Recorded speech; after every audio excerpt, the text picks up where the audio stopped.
Saya itu pemuja Allah yang serius. Sampean ya pemuja Allah, tapi kan kadang kurang alim. Saya ini pemuja Allah serius. Saya itu kalau ngaji, ya ngaji biasa belajar, itu sering nangis, nangis seneng.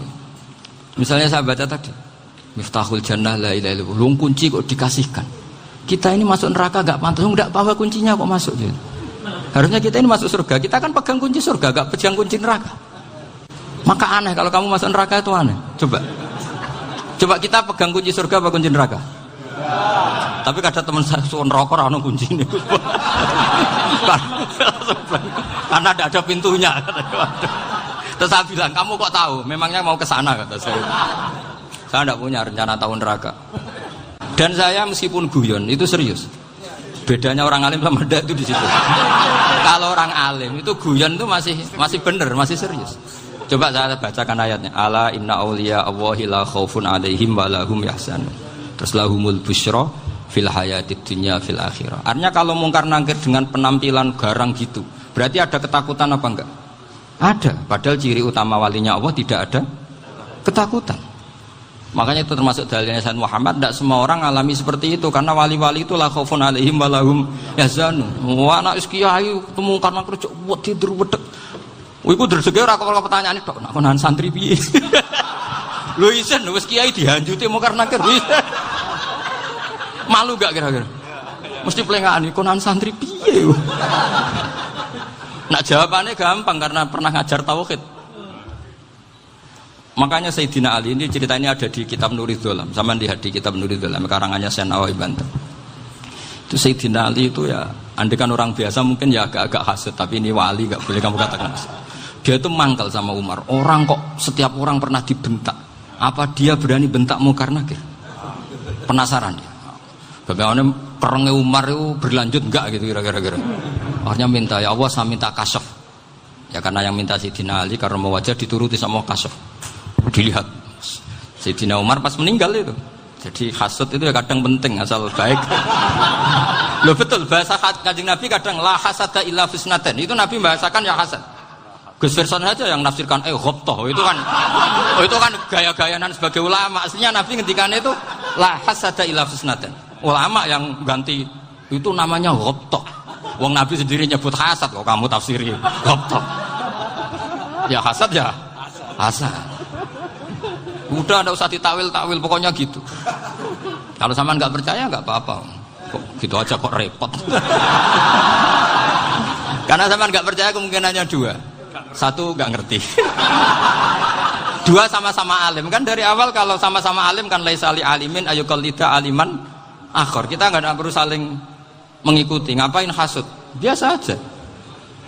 Akhirnya Sayyidina Ali kasut. Pas Umar bangun, setelah mati kan bangun, setelah meninggal bangun.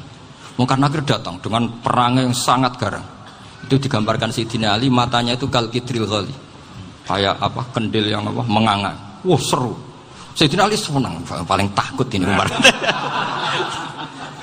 Senangnya bukan main. Wah ini mesti takut Umar. Biasa. Ternyata enggak, Umar malah bangkit. Woi mungkar nakir ya. Kamu tahu menghadapi siapa? Itu betul. Kamu itu menghadapi temannya ahabbal khalqi ilallah. Yang diandalkan temannya bukan dia. Kamu tahu yang kamu hadapi. Saya ini teman kekasihnya Allah.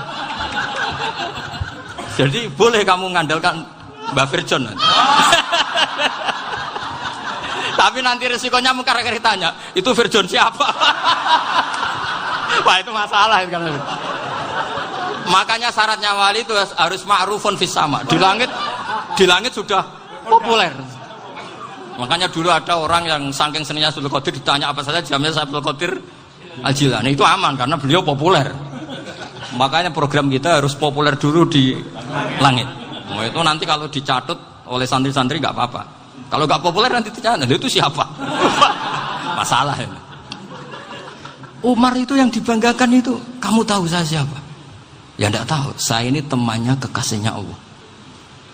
Temannya Muhammad, iya Muhammad Rasulullah. Wah mikir, waduh, repot. Loh di dunia aja gitu kan, temannya presiden, temannya panglima, apalagi ini temannya Sayyidul Awalin wal akhirin. Di dunia aja bilang temannya presiden, menteri, orang sudah takut, apalagi ini temannya Sayyidul Awalin. Hanya mungkar nakir terus konfirmasi sama Allah, gimana ya Allah ini ngadepi. Sebetulnya yang diadalkan itu temannya, bukan dia. Wah, akhirnya sama Allah dibilang, ya bu, ya sama seorang seperti itu bu yang sopan. Terus semenjak itu mungkar nakir itu nggak selalu berpenampilan seperti itu, sangat. Jadi semoga itu konsisten sampai nanti. Jadi kamu kalau ingin nggak takut mungkar nakir, jadi wali dulu. Karena syaratnya tadi hanya wali sing la khaufun alaihim wa lahum yahzanun lahumul busyra fil hayatid dunya fil akhir. Jadi orang itu kalau ngaji itu harus khatam. Jangan semuanya kena pertanyaan. Dan kalau semuanya kena pertanyaan nanti repot. Kalau Nabi Muhammad ditanya waman Nabi juga. Nabimu siapa? Lu kan terus jadi aneh. Jadi makanya ketika Sayyid Muhammad semua ulama lah, nggak ada am kecuali ditaksis, kecuali sifatnya Allah. Misalnya bikulli syai'in alim, ya benar-benar bikulli syai'in alim. Tapi kalau am semuanya pasti ada taksis, meskipun dalam muhawarah muhadasah biasa. Misalnya contoh gampang, istri kamu baru seneng kamu, mas nak pengen apa-apa aku lapor aku, gak apa-apa mas, mesti aku seneng sama lapor. Iku dia aku pengen wayo. Wah langsung jadi apa wae. Mesti apa wae maksudnya kecuali itu gitu. Padahal kalau ngomong mas sampean ingin apa saja tak dukung. Sampean bilang pengen iku wayo. Kira-kira disetujui apa enggak? Sama seperti kita kalau punya teman akrab, wes nang omahku gak apa-apa, anggap aja omahmu dhewe. Terus mlebu-mlebu kamar. Jadi tidak ada am kecuali ditaksis. Artinya kalau ada cerita bahwa orang mati pasti ngalami ditanya mungkar nakir, itu pasti ada am yang ditaksis. Itu pasti tidak dialami para anbiya, para auliya. Karena ciri utama wali itu la khaufun alaihim walahum yahzanun. Kemudian saya yang mau cerita ya, supaya sampean bisa menghadapi dunia global ini, tak bawa tafsir Munir termasuk tadi. Ini saya baca ini karangannya Syekh Nawawi, karena tadi kata Mbah Firjon ngaji itu harus sama orang yang bersanad. Saya ini kalah sama beliau itu berkali-kali. Secara nasab saya harus manggil Mbah. Secara silsilah ilmu saya juga kalah lagi. Saya sering disowani sama cucu-cucu Syekhona Khalil. Kiai Siddiq itu termasuk murid dekat beliau, Syekhona Khalil. Kalau itu berarti kan Gus Firjon, Ahmad, terus Mbah Siddiq. Mbah Siddiq ngaji Syekhona Khalil. Syekhona Khalil itu pernah ngaji langsung sama Sayyid Zaini Tahlan. Berarti beliau dari Sayyid Zaini Tahlan itu baru generasi kelima. Sementara saya itu sudah ke-7 atau ke-6. Saya, Mbah Mun, Mbah Karim misalnya, Mbah Hashim, Mbah Mahfud Termas, Sayyid Abi Bakar Sato, yang ngarangnya Anatul Talibin, baru Sayyid Zaini Tahlan. Berarti saya ke-7, kalah lagi. Tapi untuk jadi wali biasanya cepat saya. Karena syaratnya jadi mbah itu ngalah demi putu. Jadi kalau beliau ngotot, saya dulu Gusti, saya mbahnya. Wah itu mbah yang nggak baik. Pasti jatahnya dikasihkan apa? Cucunya dulu. Makanya Abdul Muthalib itu orang yang dapat wangsit, tapi yang jadi nabi itu cucunya. Jadi dalil saya banyak. Sebenarnya Abdul Muthalib itu sudah sering dapat wangsit. Karena saya bahasakan wahyu, Nabi yang protes, enggak nabi kok dapat wahyu. Tapi sebetulnya Abdul Muthalib itu masyhur. Kalimat-kalimatnya menunjukkan bahwa beliau itu sudah dapat wahyu kalau nanti cucunya itu jadi apa? Nabi. Makanya senangnya bukan main Abdul Muthalib sama Rasulullah.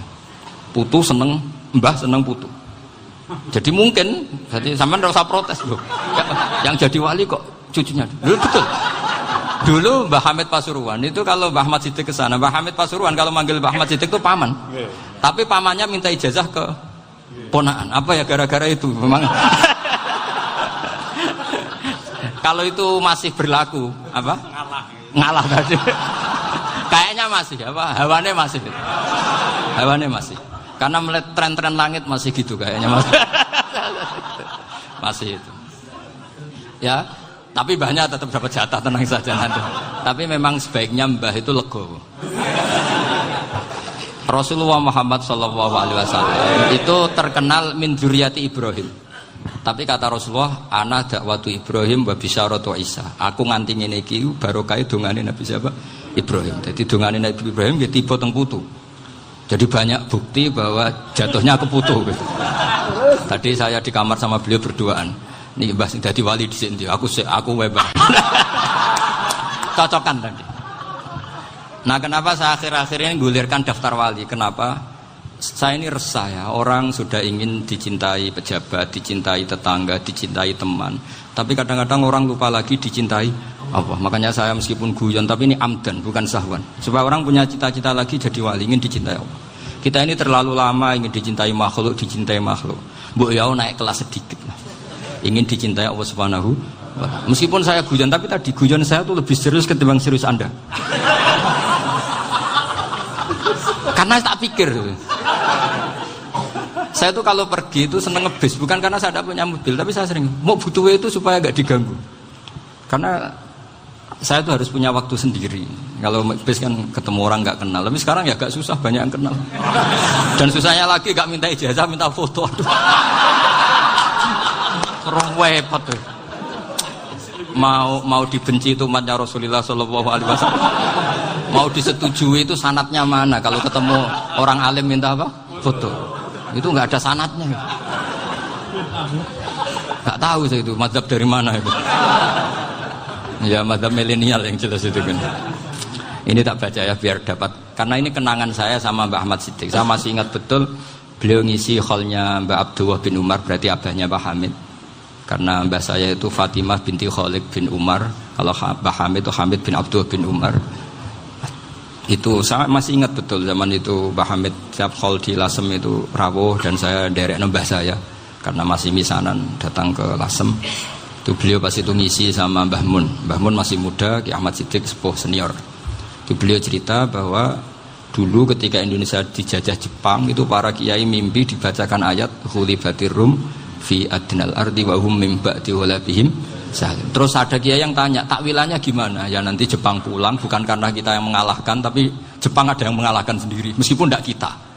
Kayak dulu Faris tidak dikalahkan Islam tapi dikalahkan Romawi, tapi yang senang umat Islam. Wa yauma idzi yafrahul mu'min.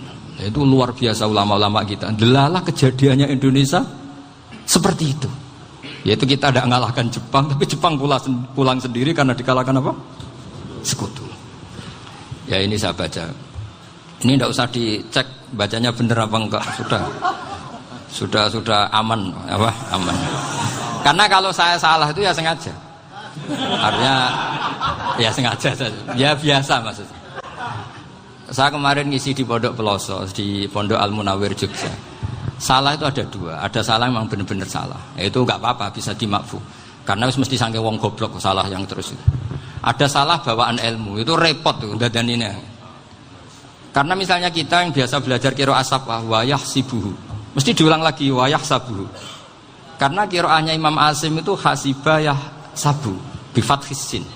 Sementara kita kalau ngaji kitab kulino yahsibu. Sehingga kita-kita yang biasa belajar sabah itu kalau baca kitab itu kayak orang bingung. Kadang-kadang yang ngaji juga bingung. Gus Pak mau di bulan pilih. Ya tepat-tepatan. Ada yang mengatakan Gus Pak bingung, ada yang mengatakan Gus Pak alim alamah. Ya tepat-tepatan nasib tadi. Karena memang ya sab'ah memang seperti itu. Misalnya kufuan. Kufuan itu Imam Asim baca kufuan. Tapi beliau punya murid namanya Syu'bah. Itu kalau baca kuf'an. Makanya kita itu, ini kan khataman Quran ya. Jadi saya menyinggung sedikit tentang qiraah sab'ah. Tadi beliau juga sudah tak kasih kitab saya Hifdzuna Liyadal Mushaf. Sama tak ajari latihan sab'ah. Memang angel ya. Makanya yang nggak bisa itu wong pinter. Sudah tahu angel ya nggak usah diteruskan kan. Orang menghindari barang angel itu pinter apa goblok? Pinter. Berarti wong goblok pinter. Saya tuh makanya sama orang goblok tuh respect. Jadi orang alim tuh angel apa gampang? Angel. Menghindari barang angel pinter apa goblok? Loh, orang menghindari barang angel pinter apa goblok? Pinter. Berarti wong goblok pinter. Jadi saya sama orang-orang goblok itu respect. Sudah tahu jadi orang alim angel ya barang angel ya harus dihindari. Makanya saya ini insya Allah umatnya Nabi yang termasuk yang terbaik. Amin. Karena mencintai umatnya Nabi termasuk yang goblok. Waduh. Itu tidak gampang itu. Karena tadi sudah tahu ya. Seperti itu loh orang naik panjat pinang. Itu yang naik karena ingin hadiah. Yang nonton sudah tahu, wah licin kok dinaikin mau keplodok ya. Tapi orang sepakat yang nonton juga pinter karena sudah tahu ribet kok Tuku ning pasar rak kena lha opo menek. Sama-sama juga gitu. Ngalim tafsir angel, ngalim fikih angel. Nek karek ngaji ngerekam kan gampang. Itu pinter apa goblok? Pinter. Iya. Makanya kula niku mbok burohno ngono tok. Saya tadi dinasihati Mbak Firjon, muga-muga hati saya selamat. Saya itu meskipun kata orang banyak, muhibbin saya banyak, tapi saya insya Allah tidak riya. Saya itu pakai kitab namanya Tasbidul Fuad, itu karangannya Said Abdul Al-Haddad. Ketika beliau punya muhibbin banyak ditanya, bagaimana ya Habib Anda menjaga hati Anda? Jamnya Said Abdul Al-Haddad itu unik. Innama azzamu Allah. Mereka itu sebenarnya menghormati Allah, cuma butuh sarana, dan itu saya. Jadi saya tahu sampean semua itu mencintai Quran, mencintai sunnah Rasul, mencintai hadis-hadis Rasul. Cuma sampean kan karena nggak paham, terus manfaatkan saya. Jadi sebenarnya saya ini korban. Korban. Jadi saya mau riak gimana? Korban kok mau. Bangganya di mana tuh? Coba sampean misalnya ngaji tafsir, belajar sendiri kan susah. Terkitnya susah, maknanya susah, bahkan beli kitabnya kadang nggak kuat. Loh, untuk jadi alim tafsir itu kan harus beli kitab. Loh, saya sering belajar kitab itu jutaan. Tafsir Tobari, saya pernah beli kitab Fakhrur Razi itu berapa coba? 27 jilid. Karangannya Fakhrur, belum karangannya ulama modern, Imam Sa'rawi. Itu berapa jilid? Itu jutaan. Saya kemarin juga dihadiahi kitab Pak Quraish Shihab namanya Faidul Bari fi Syarhil Bukhari. Pak Quraish Shihab yang terkenal. Dia sering diskusi sama saya. Saya ngasih hadiah beliau ngasih hadiah saya. Oh itu harganya nggak kuat. Tidak kuat kadang di Indonesia nggak ada coba. Dan sama orang hebat menghindari kesulitan itu. Nah, kesulitan itu sebab ngaji ikut, kalau nggak paham dirukokna rekamannya sudah gitu. Pinter mana sampean sama saya? Pinter sampean kan? Bikin sosis susah, beli aja kok repot kan. Makanya nggak boleh orang bilang, wah itu goblok reso tafsir itu wong pinter. Makanya nanti kalau saya ketemu Nabi tidak termasuk orang yang mentahkir orang Islam. Kafabil mari isman ayah kira akhahul muslim. Jadi cukup orang itu dosa kalau menyepelekan orang Islam. Termasuk darani sampean goblok itu dosa. Caranya nggak darani goblok ya tadi di logika tadi. Alim itu angel. Ngendari angel itu pinter. Berarti wong bodoh. Pintar ya sudah gitu. Tapi tetap bodoh. Tapi ini satu cara untuk saya respect gitu. Coba orang yang ngaji tafsir saya banyak, mungkin ribuan. Itu sebetulnya mencintai Quran. Karena Quran adalah kitab suci yang panduannya umat Islam. Sangat mencintai Quran. Terus kemudian mereka nggak paham. Terus mencari orang yang memahamkan. Burohno lah cara jawabannya ini. Terus keren saya itu di mana coba? Lah terus mereka kurang ajarnya gini, kalau paham itu ya alhamdulillah paham. Kowe nak ngaji Gus Bae ngono tok. Tapi nek ora paham, ora nyalano akal ya. Mari Gus Bae nerangno cepet mulane gak paham. Ora kok nyalano teke sing lelet. Oh kan masyaallah naudzubillah tenan. Sebetulnya tingkat kurang ajarnya tinggi Gus sebenarnya. Jadi kalau enggak paham itu kadang enggak nyalahno uteke. Kayak mau misalnya, mau mari mikir ra jelas. Padahal misalnya jelas ora mesti paham, bodoh.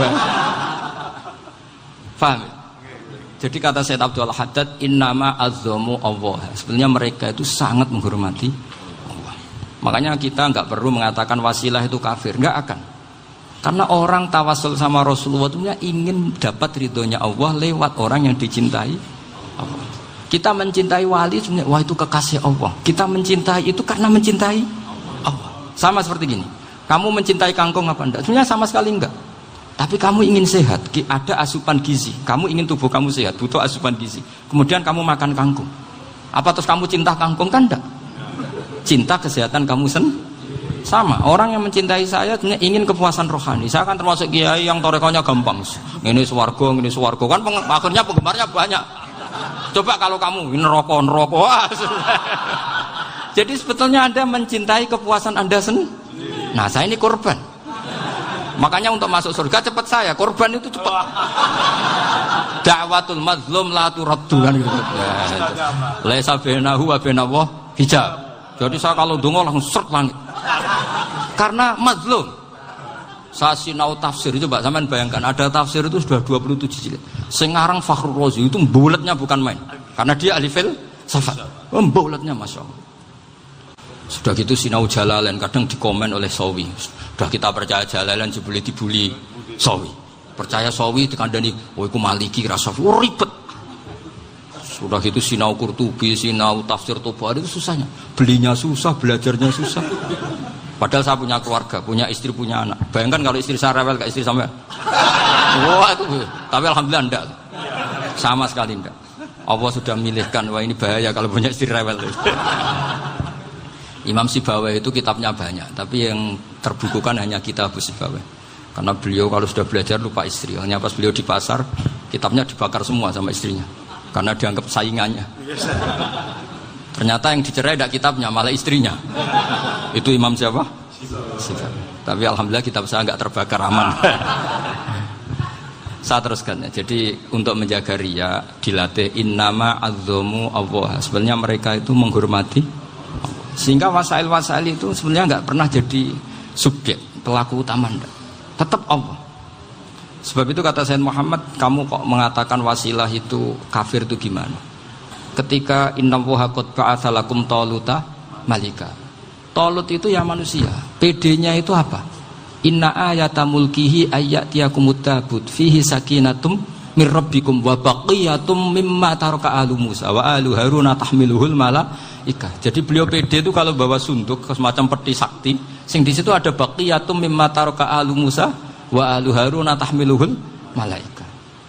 Ya kayak semacam jimat. Tapi saya bukan mensyariatkan jimat enggak, karena nanti banyak penjual yang pembohong juga gitu loh. Cuma cerita, kamu tidak usah mengatakan kafir. Dulu Talut PD-nya kalau bawa sunduk semacam peti kesaktian yang di situ ada baqiyatum mimma taraka alu Musa wa alu Haruna tahmiluhul malaika. Sehingga Khalid bin Walid meskipun beliau sahabat dan menyaksikan wajah Rasulullah sallallahu alaihi wasallam, itu bawa sya'aratun min sya'aratihi Rasulullah sallallahu alaihi wasallam, bawa rambutnya Nabi. Perang kemana-mana itu diletakkan di pecinya.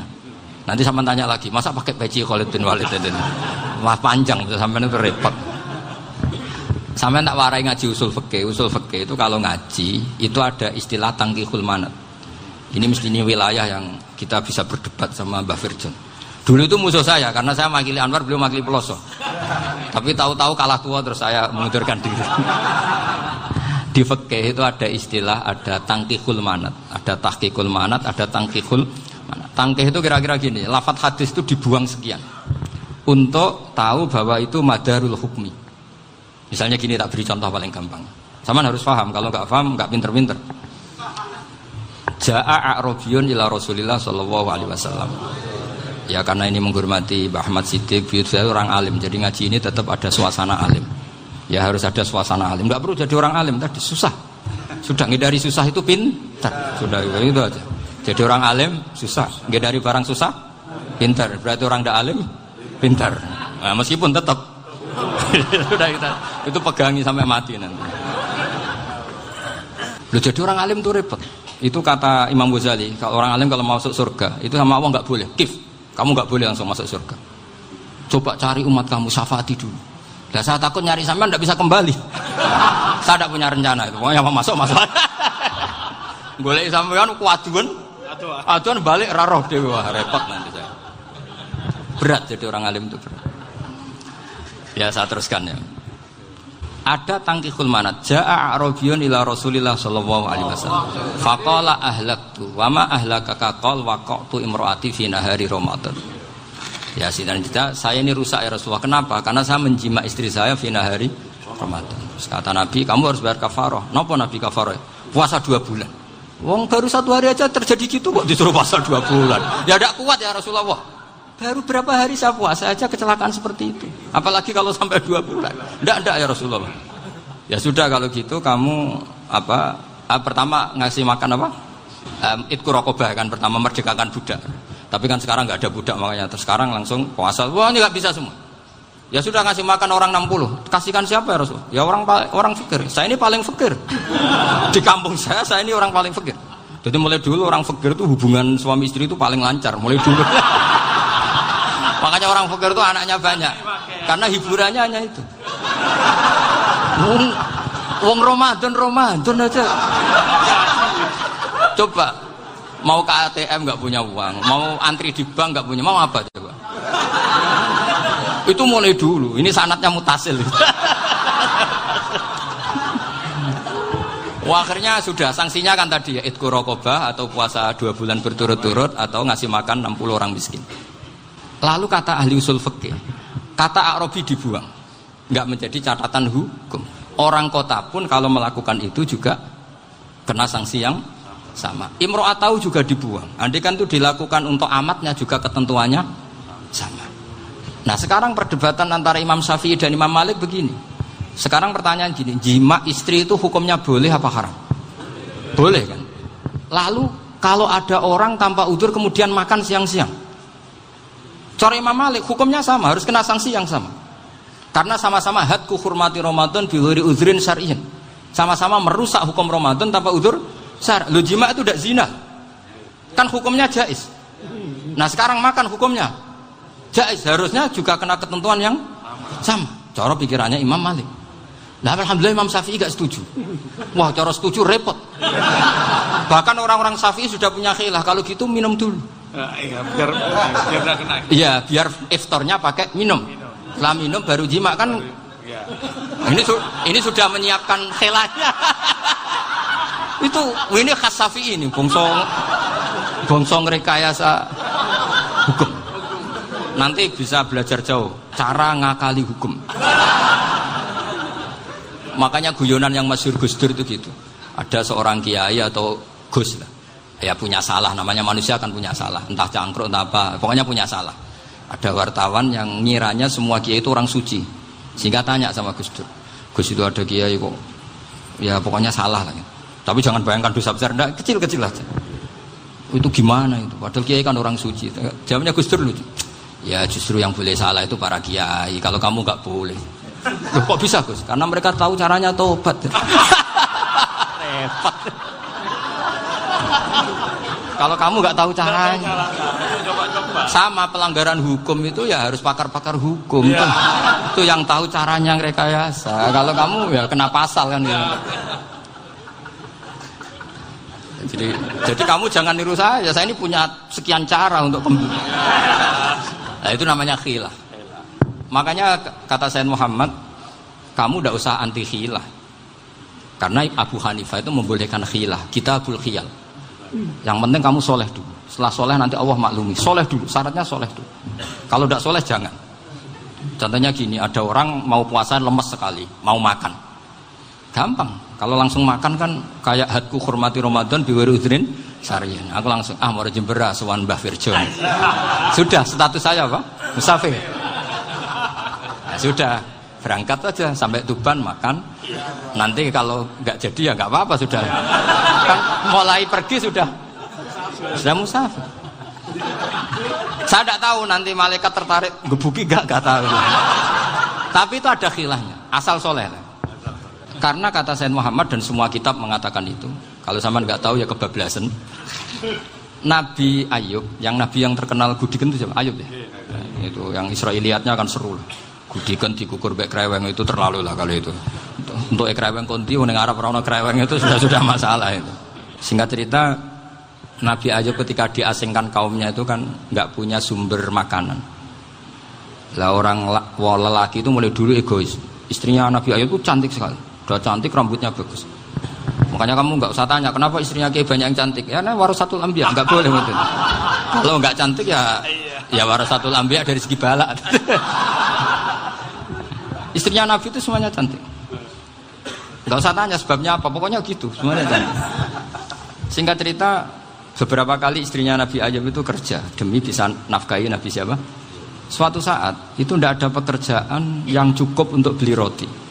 Satu-satunya peluang dapat rezeki itu putrinya raja itu rambutnya berondoli. Terus ada sayembara siapa yang rambutnya bagus mau dibeli. Sampai rambutnya istrinya Nabi Ayub itu dijual. Nabi Ayub tersinggung karena itu mengurangi kecantikan. Jadi lelaki mulai dulu gitu. Udah nggak urun kalau istrinya nggak cantik itu komplain. Itu khasnya lelaki. Jadi kalau kamu gitu ada sanadnya juga, tenang saja ya. Komplain ya pegawaian itu. Saking mangkelnya Nabi Ayub terus ngendikan la adriban naki mi'ata sautin. Kamu akan saya pukuli dengan mi'ata sautin atau dengan 100 jambuan. Atau mi'ata dikhtin atau mi'ata apalah sesuai konteks zaman itu. Engko namanya pecut tuku konti kok ribet lagi. Singkat cerita, akhirnya ketahuan bahwa istrinya menjual itu demi Nabi Ayub. Allah nggak ridho kalau kekasihnya, yaitu istrinya Nabi Ayub, wis perjuangan kayak gitu malah kena hukuman.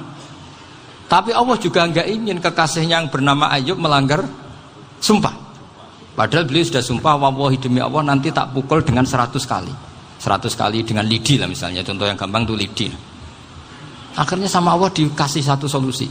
Wa khud biyadika dikhsan fadrib bihi wala tahnas. Ya sudah, lidi itu ikat jumlahnya 100. Terus pukul sekali saja. Anggap saja sudah 100. Iku pangeran sing wari ngakali ngono iku pangeran.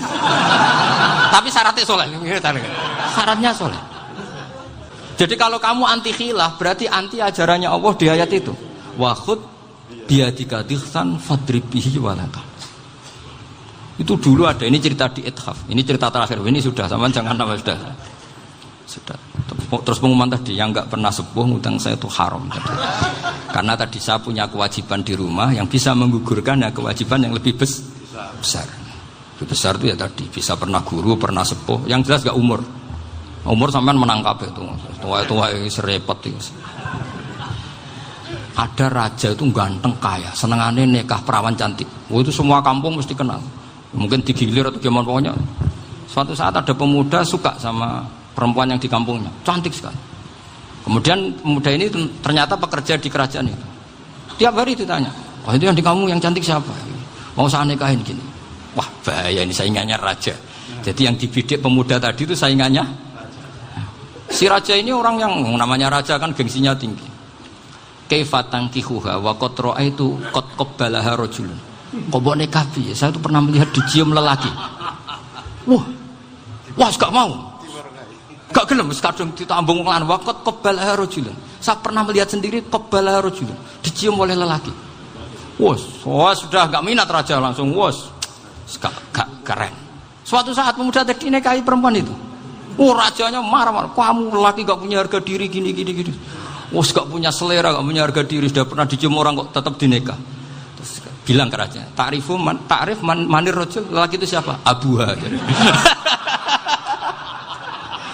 Kamu tahu lelaki itu siapa? Sopo? Abuha.